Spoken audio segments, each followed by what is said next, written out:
Pero ito parang plain lang yung dahon niya. Pero makintab pa rin. Metallic pa rin, ano.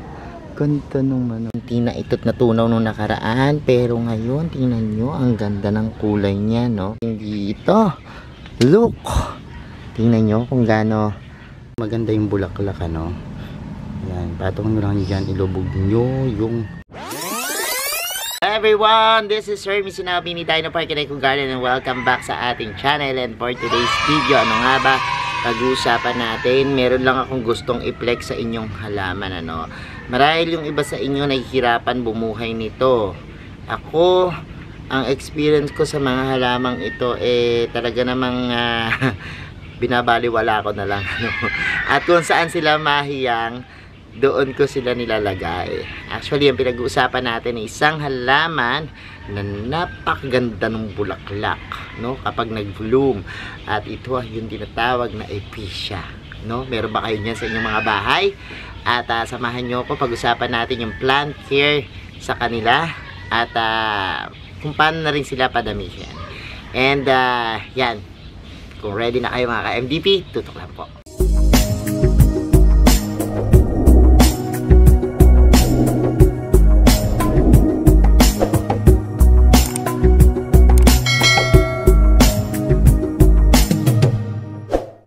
And we're back mga ka-MDP.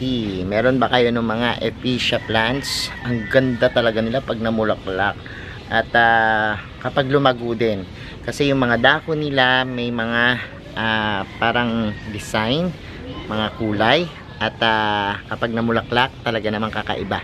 Tara samahan nyo ako, hanapin natin yung mga epicea natin dito sa garden.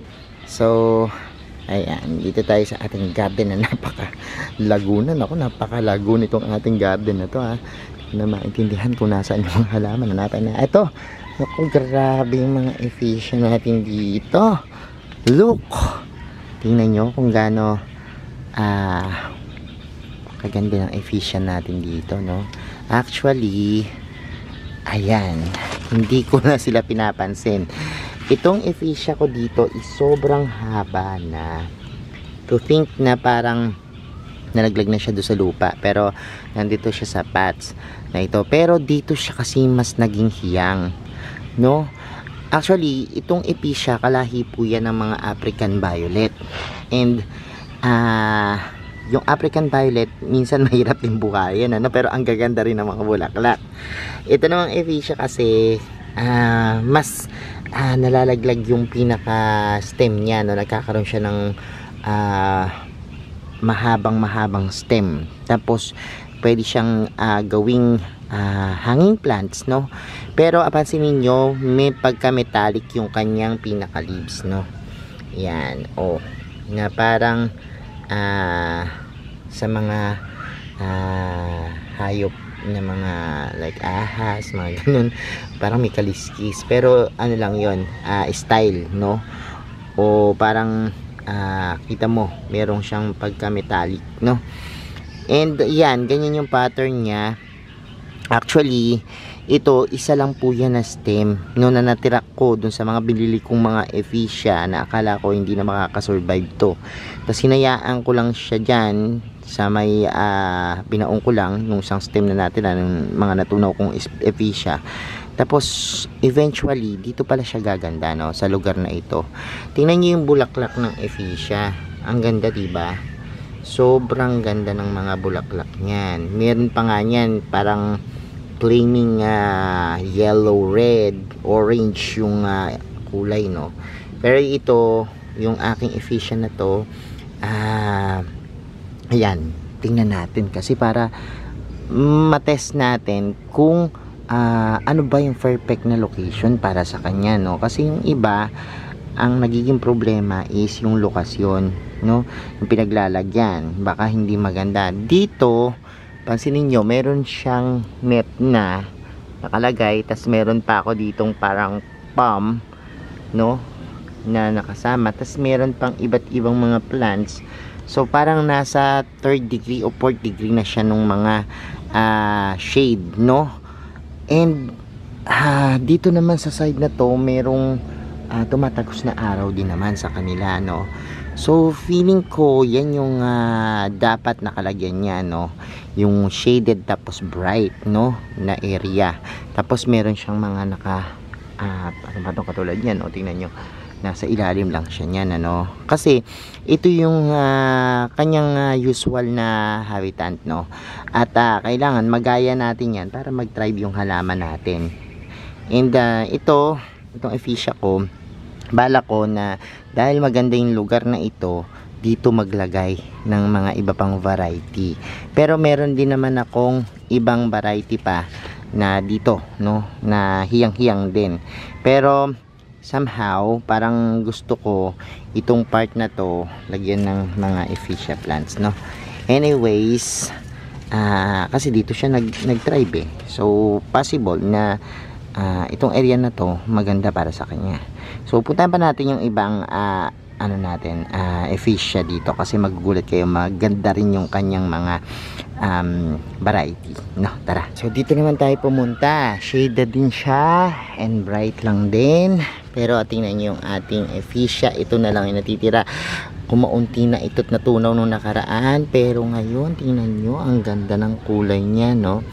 And bala ko kumuha ng ilan nito, tapos yan, ang gagawin natin is itatanim natin doon, ano.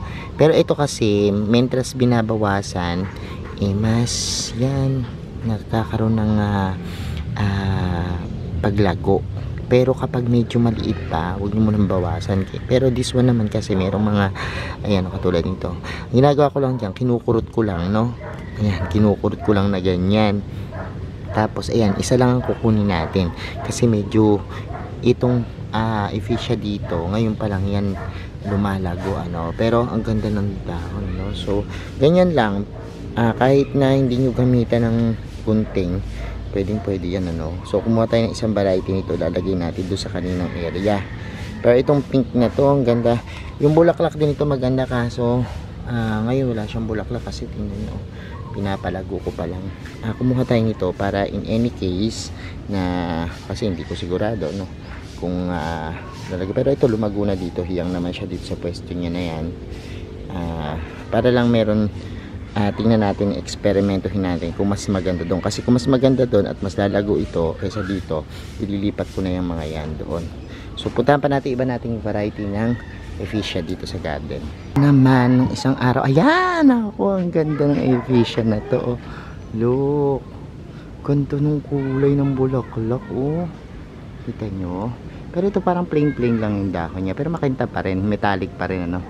Ganda naman ng bulaklak na ito. So ang ganda. So kukuha tayo nitong variety na to.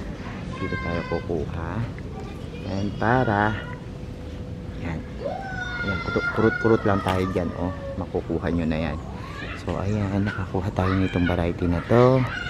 And ayan, pwede yung ganyan yung ano, yung itsura niya pag nakahang, no. So magandang hanging plants din itong mga ephesia. So ayan, kuhanin natin at atin na po itong itatanim. Ang ganda ng isa na to.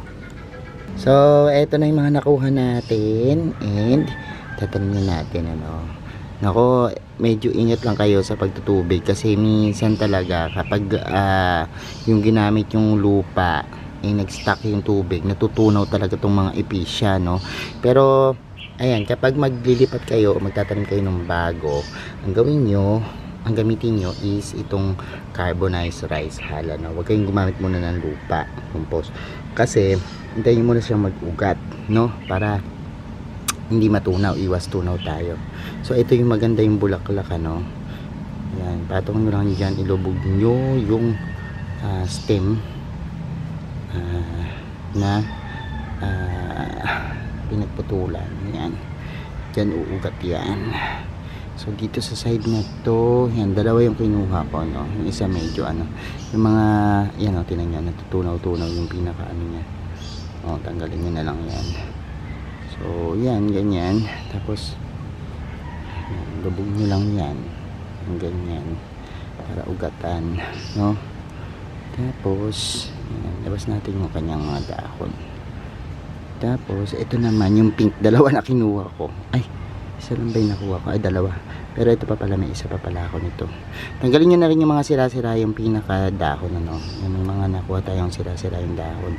Kasi dagdag pa yan ng sustansya, hatak. So, imbis na mapunta dun sa pagpaparoots niya, dun pa mapupunta sa mga dahon. So, yung mga sira-sirang dahon sa ilalim, tanggalin nyo na. So, yan. Kabit natin yan dito. And, yan. Next naman natin itong pink. Ang ganda nitong pink na to. Napaka-metallic nung kulay niya. Tapos, pink na pink yung kulay. Ang ganda. Talagang sana mabuhay natin to. Ganda talaga nito. So, ang kagandahan yan, humahaba talaga yan, no? And, yan. Next, ito namang isa.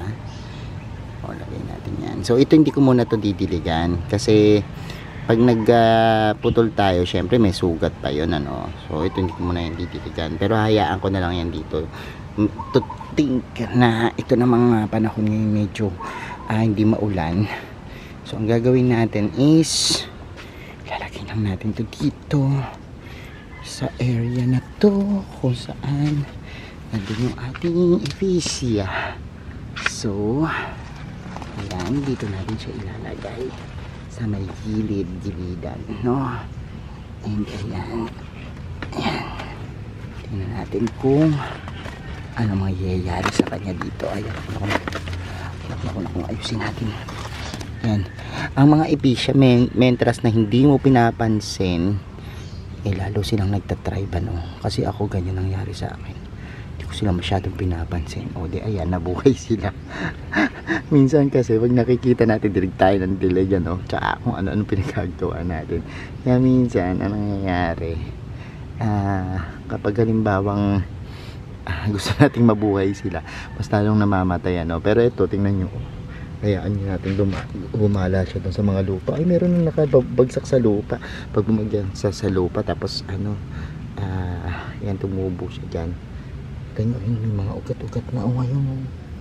Hayaan natin siyang umano dyan para lalong kumalat. Sana ito rin, ano, para ibang variety naman yung meron tayo nitong ephesia. Ang ganda kasi ng mga bulaklak. So, yan lang naman yung care tips at yung ilang paraan sa pagbuhay, no, at pagpapadami nitong mga ganitong klase ng halaman. So, ayan, subukan nyo rin kung nahihirapan kayo yung mga technique na sinabi ko pag-aalaga. Tsaka huwag nyo lang pansinin yan, hayaan nyo siya. Tingnan nyo ako, dumami na siyang dumami dyan. Anyways, ayan lang po yung ating ephesia. And ayan, thank you so much sa inyong panonood.